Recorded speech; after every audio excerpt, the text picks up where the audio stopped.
Blood Moon Ursaluna is dead. At least that's what Big Pikachu wants you to believe. 6 months ago, I built this deck and it blew up.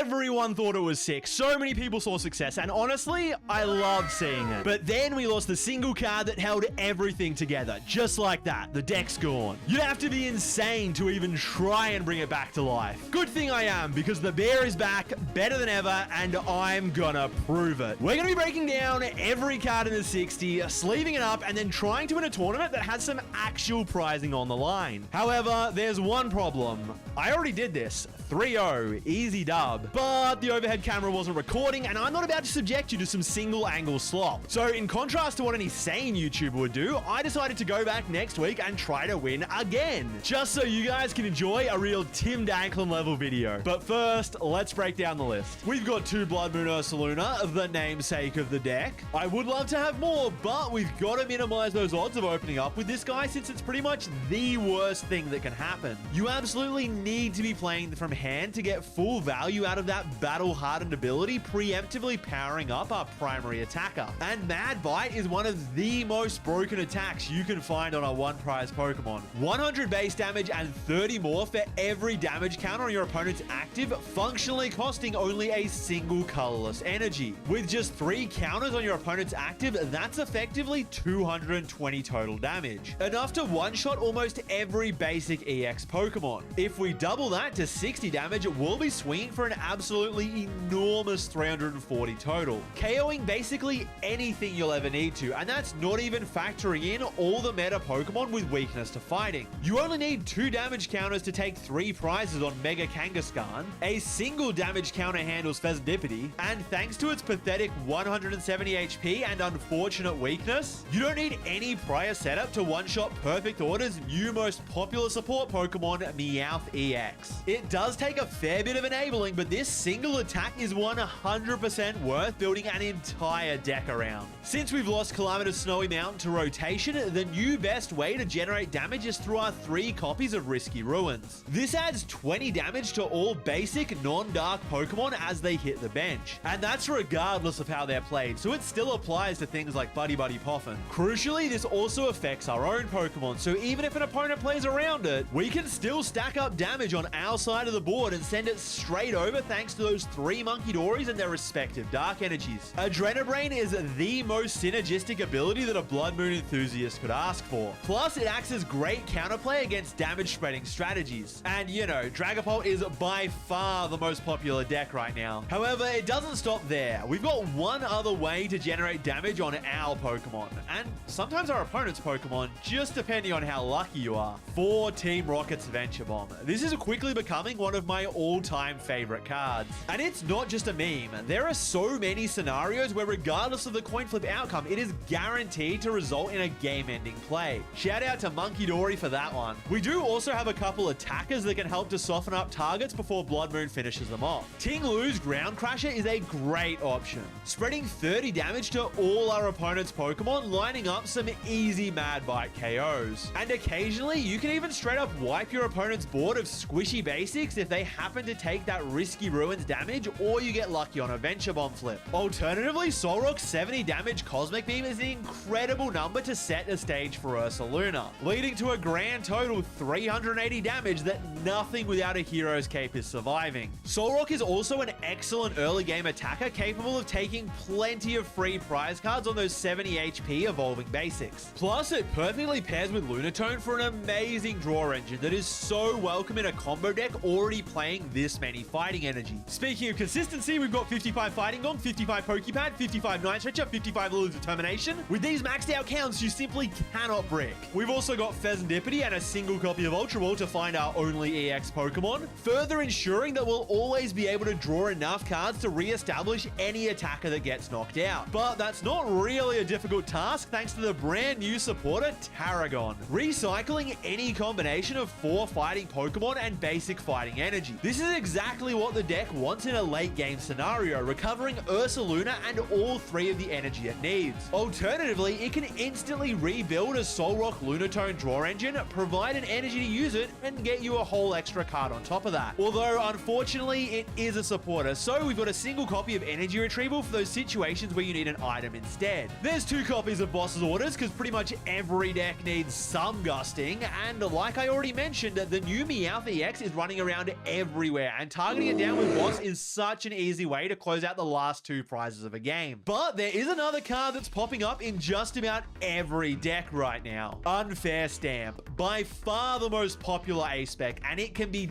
devastating. Despite our incredible engine, if that 2-card hand doesn't contain a fighting energy to draw 3 or some other form of consistency, we can get completely bricked out of the game. I mean, hand disruption like Iono was always Blood Moon's biggest weakness. So while it's great that that menace has rotated, the prevalence of Unfair Stamp is extremely problematic. Luckily, there's counterplay. Ace Nullifier Genesect completely disables our opponent's A-Spec. If you want, you can just wait until this guy is set up before you take a KO, and you'll be guaranteed to dodge any real hand disruption for the entire game. Yeah, Judge does not count as a real hand disruption. Genesect does need a tool to work though, so there's 2 copies of Air Balloon to add in some much needed mobility, as well as a single copy of Counter Game, which can effectively cheat an energy attachment if we're behind in prize cards, allowing plays like benching Ursaluna, accelerating 2 energy with the battle hardened ability, throwing on a counter gain, and still having a free hand attachment for Monkey Dory. Alternatively, you can cheat an extra energy into play with Crispin as long as there's still both a fighting and darkened deck when you use it. And Energy Switch functions in quite a similar way, letting you attach to Monkey Dory, use Adrenabrain, and then switch that dark energy onto Ursaluna to finish powering it up. Now, there is one extremely important card that I've avoided mentioning until now. It's our A-Spec. In fact, it's so important that I've included 2 copies of Team Rocket's Petrol, just so I have a couple ways to directly search it out. That card is Secret Box. It might just be the GOAT of consistency. Searching out an item, a tool, a supporter, and a stadium is perfect. The deck needs all of these to function. It really is the perfect combo enabler, and it's hard to imagine playing any of the other shiny purple cards. So that's the full 60. If you want any more insight into my thought process behind some of these card choices, as well as a few other potential inclusions that I'm considering, I covered all that in a bonus video available on Metafy, Patreon, and for my YouTube channel members. Shout out to those fellas. Anyway, it's time to head over to Trollos for their weekly Wednesday night locals. There's going to be 3 best of 3 rounds. I already won last week, so let's see if I can lock up the back-to-back dubs. And I mean, I also wouldn't mind another 125 bucks. Round 1, I'm against a Cynthia's Garchomp player. They win the coin flip and choose to go first, which I'm pretty happy about since I've loved going second with this deck in the vast majority of matchups. Getting to use a supporter on my first turn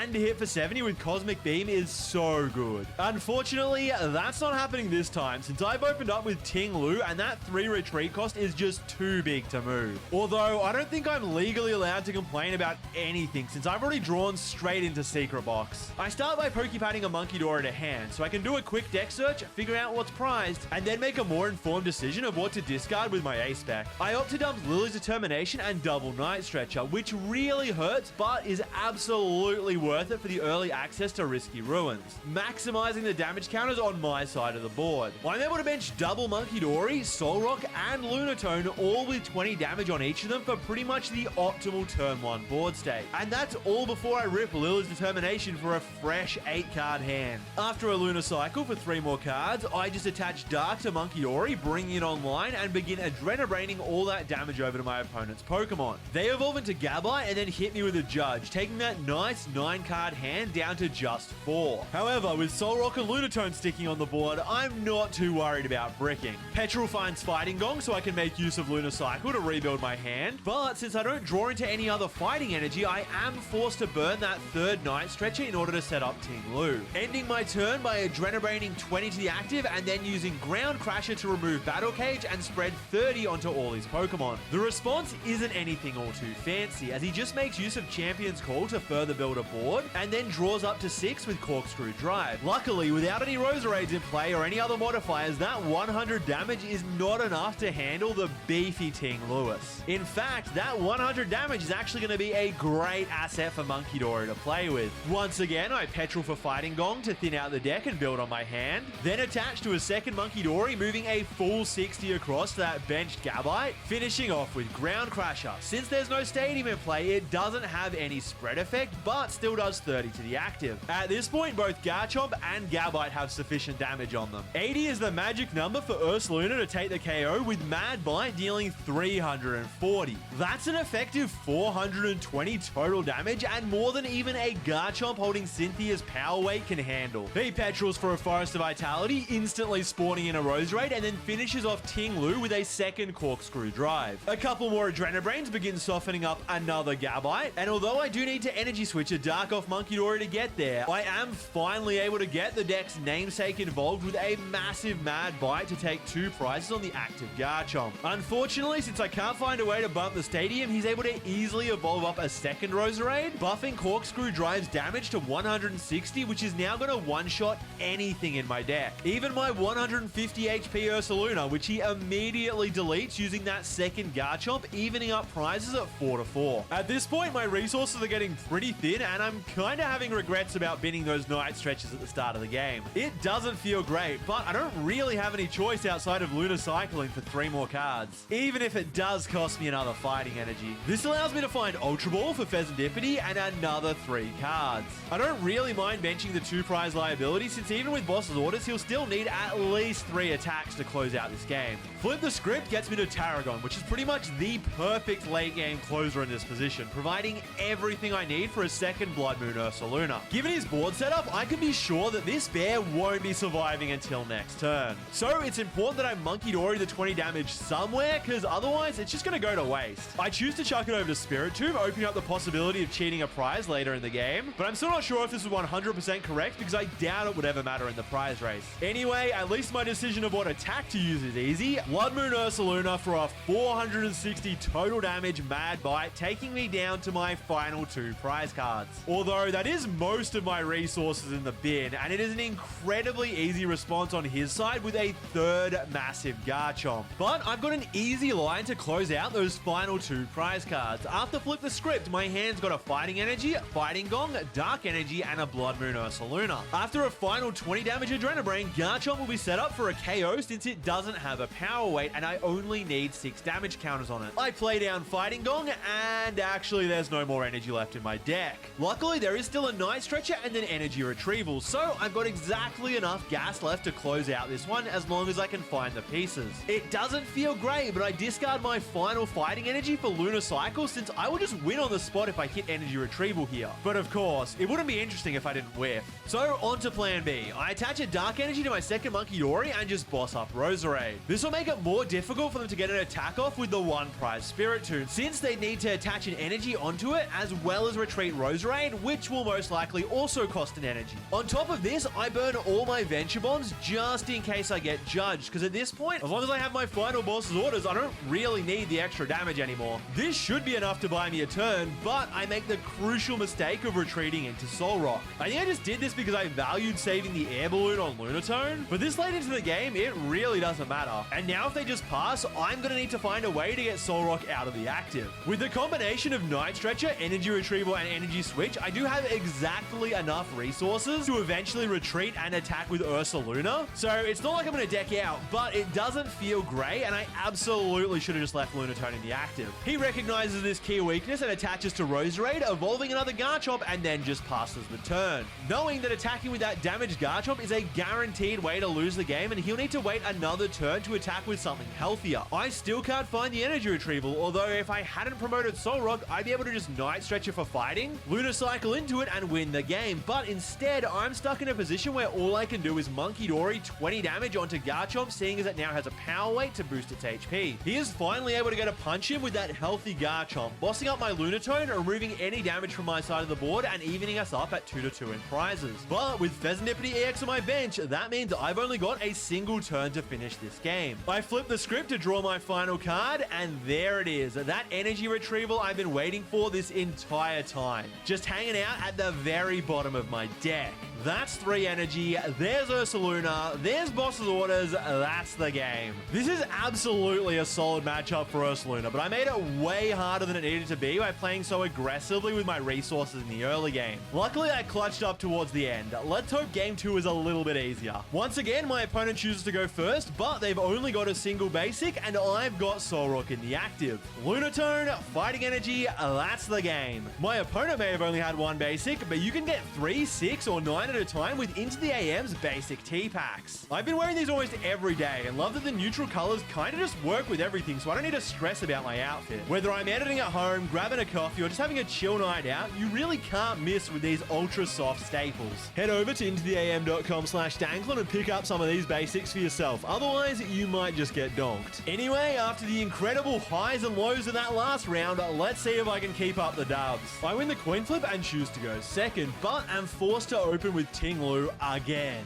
He starts off by Ultra Balling for Beldum. Okay, so we're against the Stevens Metagross Metal Psychic box. Should be alright. Other than the Tinglu start, the rest of this hand is pretty solid, and I can just dump a bunch of Pokemon Search, drop Risky Ruins to damage all of them, and then play Lilies for 8 more cards. But somehow, in this fresh new hand, there is no energy at all. So I'm not able to Lunar Cycle or start getting my attachments down. This is actually pretty rough, but at least there's another Lily so I can try again next turn. My opponent, on the other hand, has a much better time with their Lily's Determination, finding a rare Candy Metagross, allowing for an incredibly aggressive turn 2 KO thanks to that X-Boot acceleration. But with only a single Stevens Metagross in play, if I can somehow piece a miracle KO together, that'll basically just end the game on the spot. So while I could have just dropped Pheasantipity and played Lilies, I decide to do all my drawing first since I have Petrol in hand for a potential Secret Box. I actually don't need that many pieces, but after 6 more cards, I still whiff on the Dark Energy, so instead I just preemptively set up a couple energy on Ursaluna and punch Metagross for 70 with Solrock. I could have Petroled for Secret Box to hold it for next turn, but in this situation, I'm really only scared of getting judged into a bad hand. So I would actually like to keep Petrol in deck as a potential option to draw into. There's that judge I was worried about, and would you look at that, I drew straight back into Petrol.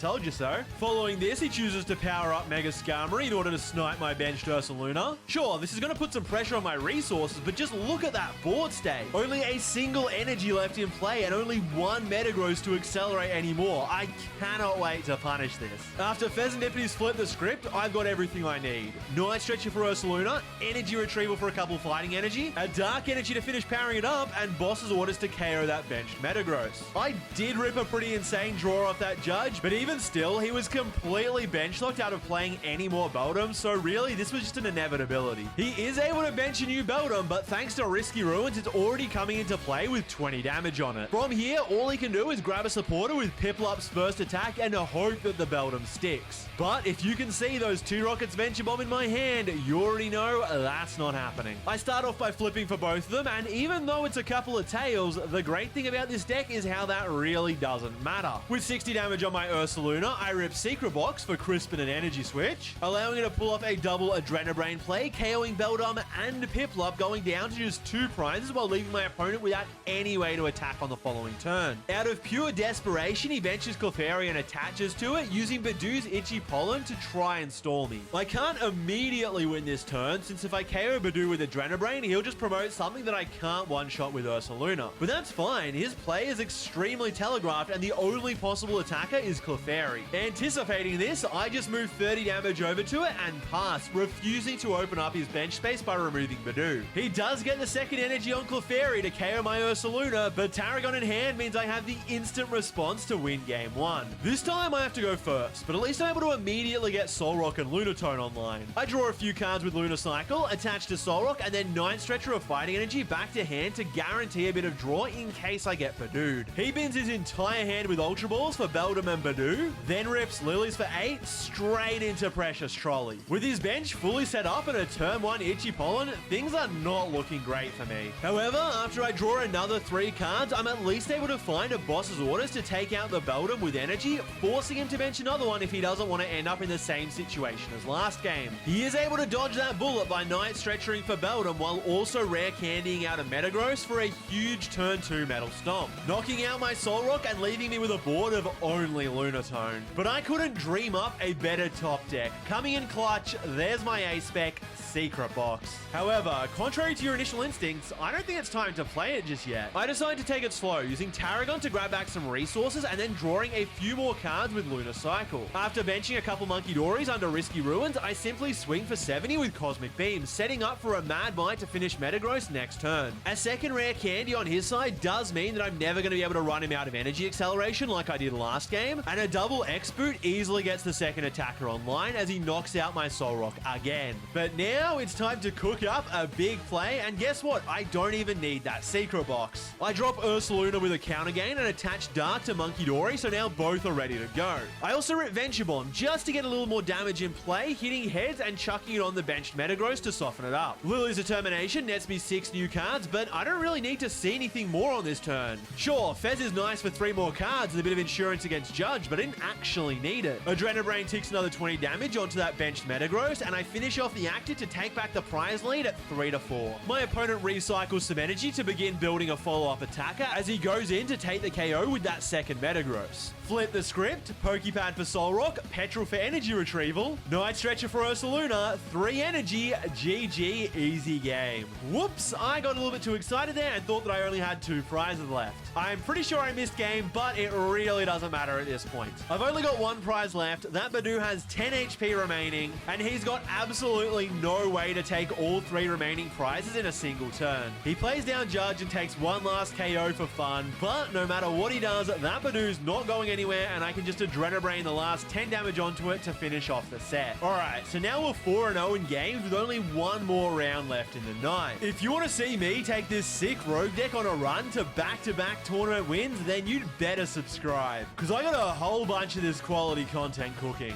My opponent wins the flip and opts to go first, which initially I'm surprised by. But then I see the Dunsparce in their deck, and it actually makes a lot of sense why they'd want to evolve it as quickly as possible. Also, check out that incredible prizing. On top of that store credit for the winners, everyone who participates gets 2 booster packs and 3 prize packs. What an absolute treat, which is in great contrast to my opening Pokemon, Ursaluna. By far the worst possible starter. And the rest of the hand isn't much better. Like, I do have Petrol for Secret Box, but none of the discards feel good, and I still can't really make decent use of it for a whole nother turn. In hindsight, maybe I should have just used Petrol for Lilies and left it at that. But at least this lets me search out fighting energy to start getting attachments down. When you do open up with Ursaluna, it's always a difficult decision as to whether or not you should try and manually power it up or just leave it exposed in the active until your opponent makes the first move. In this case, I chose to power up Solrock. He develops a very strong board with turn 2 double Dracloak, one of which already has 2 energies for an easy Phantom Dive on the following turn. This is all capped off by an Itchy Pollen to further disrupt my lackluster start. Lily's Determination helps me establish my first Monkey Dory, but other than that, I don't have heaps going on and just move 20 damage onto the imminent threat so I can have a chance at eventually taking down the Dragapult. However, he's able to not only evolve his Dragapult, but also get down his own Monkey Dory and boss up mine. That extra draw engine is putting in some serious work. I was really hoping that he'd take the bait and knock out my active Ursaluna, but now, without any energy on it, the bear is basically going to be eating up one of my bench spaces for the rest of the game. I can still try and salvage this one though, but I'll have 0 chance if I don't get rid of their Monkey Dory right now. Pokepad for Lunatone and Fighting Gong for some energy to fuel the draw. Actually, these are some decent cards to work with. I bench Ting Lu, bench Monkey Dory, Ultra Ball to get down a second Monkey Dory, and then, thanks to Crispin Energy Switch, I can make use of 2 30 damage Adrenabrains straight onto his monkey. Finishing it off with Ting Lu's Ground Crash to take a couple prizes on the Monk and Badoo, as well as heavily damaging all of his Pokemon. There's a chance here. Well, there was, but without any effort from his side, there's an immediate second Monkey Dory and Dark Energy straight from the hand. This easily allows him to spread 30 onto my bench Monkey Dory, bringing it in range for a double KO using Phantom Dive. And he even gets the Shaman down, meaning that I'm not able to pull off any more Ting Lewis Ground Crash shenanigans. Without any monkeys online, the game is pretty close to unwinnable. I do hit heads on a Rocket's Venture Bomb to bring one of the Dracloaks into Adrenabrain range, but even after a Lilies and Lunar Cycle, I've got no luck finding another Dark Energy and need to bench Pheasantipity, which does get me there and allows me to take another prize, but at this point my bench is clogged and I can't really see a way to win. I pass it over, and I guess my win condition is that he randomly disconnects? I don't know, it keeps happening on TCG Live, maybe it works in real life as well? He does not, and I lose my my first game of the tournament. But I mean, I had an absolutely dreadful start opening up with Ursaluna. You can't really expect to win those kind of games. I just got to lock in and win the next couple back to back. I choose to go second again, since despite his Dunsparces, I still really value the turn 1 supporter and potential attack. Although with a Munkidori in his active that's too beefy for Cosmic Beam, I'd actually rather just hold out and get my own Adrenabrains online, benching a couple of Munkidori and attaching a Dark before ripping Lily's Determination. And that is a pretty great hand. Risky Ruins to start building up damage, Soul Rock to enable Lunar Cycle, and I can even bench Genesect, although I hold off on attaching a tool for now because he can't play on Fair Stamp at the moment and I really don't think he's running any other kind of hand disruption. So I just begin building up damage on his only Dreepy and pass it over. That Dunsparce once again comes in clutch, finding Buddy Poffin to open up Badoo's Itchy Pollen, and even though he can't bump my Stadium, a Dark Energy on his own Munkidori at least lets him heal Badoo out of Adrenabrain range. With only 20 damage increments on my board, I can't handle Badoo with a single Munkidori. And while Soul Rock's attack would get the job done, having a second Munkidori online would be way better for my board development in the long run. So I Lunar Cycle for 3, and now I have no energy. Maybe I got a little bit greedy on that one. I choose to just move 10 onto Badoo, so now even if he does heal it up, a second Itchy Pollen on Lunatone will give me that 30 damage that I need. He's able to further develop a couple Dunsparces for some big follow-up draw, and he's even got 3 energy down across that Dreepy and Dracloak, so chaining Dragapult attacks will be no problem whatsoever. After ending things off with Itchy Pollen, it's not looking great for me. My hand is chock full of items, I've got no supporters, no energy, and I'm already down a game in this set. At least now I can move 20 onto Badoo to finally get rid of it, but a Soul Rock off the prizes is not what I need right now. I attach Air Balloon onto Genesect to protect from a potential unfair stamp, but I can't even attack and just pass. After a ton of draw and further developing his board, my opponent goes in with Phantom Knife to KO Lunatone and spreads all the remaining damage counters on Soul Rock. But now I'm finally free from that Itchy Pollen and can start to cook with my handful of items. Pokepad for Ursaluna, Secret Box for Crispin and Energy Retrieval, as well as another Risky Ruins and Air Balloon. Energy Retrieval fills up Ursaluna's Battle Hardened ability, and Crispin allows me to double dip on attachments, setting up a second Munkidori while also providing Ursaluna's third energy. I simply move 60 over to the active Dragapult and finish it off with Mad Bite for 2 prizes. Like I expected, he's got no issue re-establishing Dragapult and even has a Munkidori of his own to heal it up to full HP, knocking out my Ursaluna and spreading damage across my bench. Thanks to the complete lack of disruption, my hand is absolutely stacked. I could easily deal with the active Dragapult, functionally winning the game, as he almost definitely can't set up another one in a single turn. However, I could also actually win the game. See those 3 benched Pokemon, each with only 50 HP remaining? If either of these Venture Bombs hit heads, I'll be able to move 20 damage onto Dreepy, and then Munkidori 20 to each of the Dunsparces, ending the game with a surprise Ting-Lu Ground Crasher for 3. Double Tails. Of course, knowing my luck, that was pretty obviously going to happen. But also, knowing how good looking and skilled at the PokemonTCG I am, I was going to find another way to win. I Lunar Cycle for 3 more cards, and there it is, Boss's Orders. Now I can Munkidori 30 onto Dreepy, 30 onto Dunsparce, and then boss up the other Dunsparce. Because it's weak to fighting, while it's in the active, it'll take 60 instead of 30 from Ting-Lu, giving me that same huge 3-prize Ground Crasher turn that I was looking for, despite the Double Tails on Venture Bomb. With that incredibly sick play, it's all down to the final game of the tournament. For the 3rd time in a row, my opponent is going to be going first, and this time it's by their own choice with full knowledge of what I'm playing. He's finally off to a slow start with double Dreepy pass and no Dunsparce in sight. I bench Soul Rock and Lunatone to draw 3. Still no supporter, but I've got Air Balloon and Night Stretcher to take a turn 1 knockout. This does leave me open to unfair stamp, but even if he manages to pull it off, he can't combo it with an attack, so the odds of me drawing out of a 3-card hand are actually pretty solid. Luckily for me, there is no stamp. But after he fully sets up his bench and hits me with an Itchy Pollen, while my hand is entirely comprised of items and unbenchable Pokemon, I kinda wish he did stamp me. All I can do is announce a second Cosmic Beam and KO Badoo for another prize. After a ton more drawing, his board looks like this. Yeah, Crispin to Dragapult, double Dracloak, and a couple Dunsparces ready to go for the next turn. I've certainly got my work cut out for me, but at least I can use items. I thin a replacement Soul Rock out of the deck and bench Pheasantipity for an absolutely enormous Flip the Script into Secret Box. Okay, and now we're cooking. I play Fighting Gong for energy to Lunar Cycle and see 3 more cards before I lock in the box. With all that draw done, it's time to combo. I search out Energy Switch, Crispin, Risky Ruin, Ruins, and Counter Game. Energy Retrieval finds 2 fighting for Ursaluna. Crispin grabs a Darkener fighting to finish powering it up and bring Monkey Dory online. That's 30 damage onto Dragapult. Energy switch to the second Monkey Dory. That's another 30 damage. I throw on Counter Game to thin it out of my hand and take the 1-hit KO to go down to my final 2 prize cards. After a couple Recon Directives and a couple runaway draws, he eventually meowths for Crispin to set up a second Dragapult for back-to-back Phantom Dives. His deck has a genuinely impressive draw engine, but it doesn't mean much if I can keep up the consistent 1-hit KOs. Well, I say consistent, but I think I may have to flip some coins here. The odds are absolutely in my favor though. Double tails. Are you even surprised at this point? But again, would you be surprised if I wasn't prepared for that outcome? Fighting Gong for another energy, Petrol grabs me energy switch, and I'm able to pull off yet another double Monkey Dory Ursaluna play to one-shot yet another Dragapult, winning game 3 and closing out the set. This leaves me with a final record of 3-0, clutching up the back-to-back tournament dubs. Seriously, I am feeling incredible about this deck. Genuinely, go and give it a shot yourself. You won't be disappointed. In fact, I've been having so much fun with it that while I was editing this video, I took it to a league challenge and went undefeated. I would have loved to break down all those games as well, but I can't keep working on this video forever. Although, I do have another Ursaluna video cooking. See, I've been trying to keep up streaming once a week. Check it out if you haven't already. And in one of those streams, I entered a pretty stacked online tournament. Get keen for it. Shout out to all the fellas who go that extra mile to support me and help me keep doing what I love. Cheers, you guys are the goats.